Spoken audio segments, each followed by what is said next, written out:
সংসার হয়ে গেলে একটা মেয়ে সব থেকে কি হারায় জানেন? যত্ন। কেউ তাকে ভাত বেড়ে দেবে, সেই যত্ন।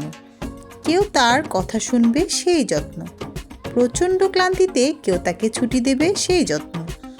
এত সব হারিয়েও মেয়েরা কেমন সংসার আগলে ধরে রাখতে প্রবল আগ্রহ দেখায়। মেয়েদের এই আগ্রহের একটা বোকা বোকা নাম আছে, খুব বোকা একটা নাম, মায়া। নিজেকে নিঃশ্বাস করে সব আগলে রাখার এই আগ্রহের নামই মায়া। অথচ তার জন্যই কারো কখনো মায়া হয় না। কি অদ্ভুত, তাই না? সব কিছু করেও দিন শেষে শুনতে হয় কিছুই তো করিনি।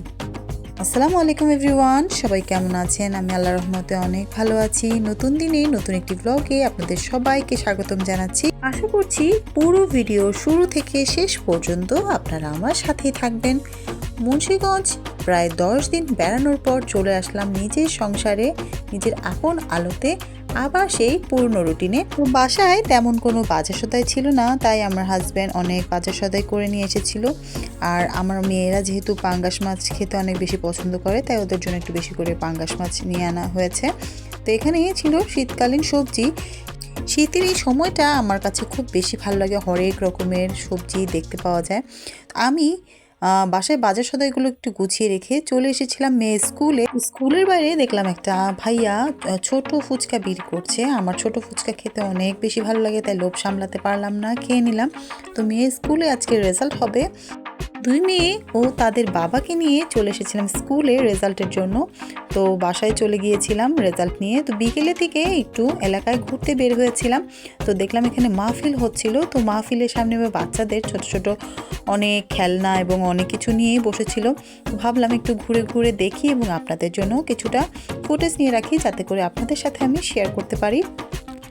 মাহফিলে ঘুরে আমি আর আমার মেয়ে যখন প্রায় ক্লান্ত, তখন মেয়ে দুজনই দুটো ভেলপুরি নিয়ে খেয়ে নিলাম। আমার কাছে ভেলপুরি, ছোট ফুচকা এগুলো অনেক বেশি ভালো লাগে। যদিও এগুলো খুব বেশি হাইজেনিক না, তারপরও এগুলো দেখলে কেন জানি লোভ সামলাতে পারি না। তো বাসায় এসে কিছু পার্সেল ছিল, সেগুলোকে ডেলিভার করলাম। পার্সেল রেডি করাই ছিল, জাস্ট ডেলিভারি ম্যানের হাতে পর্যন্ত পৌঁছে দিলাম। এরপরই ভাবলাম আজকে একটা মজার চা খাবো আমরা। তো এটা ছিল কাজু চা।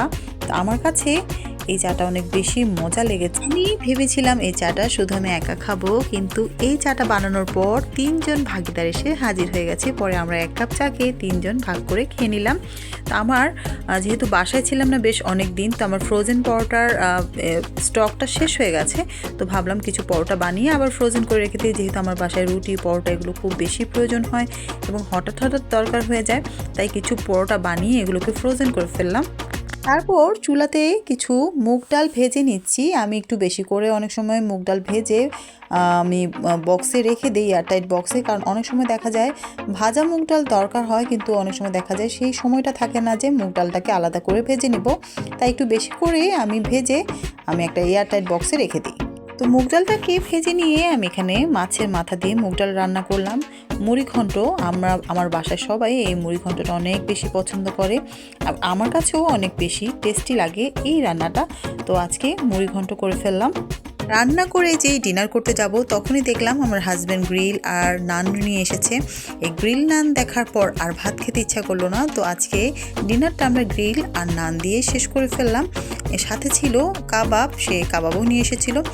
তো যেহেতু রান্না হয়ে গিয়েছিল, যাই হোক আজকে আমরা ডিনারটা এইভাবেই করলাম। খুব সুন্দর একটা দিন কাটলো। আমার আজকের ব্লগটি আপনাদের কাছে কেমন লাগলো আশা করছি জানাবেন। সবাই অনেক বেশি ভালো থাকবেন, সুস্থ থাকবেন, আমার জন্য দোয়া করবেন। আল্লাহ হাফেজ।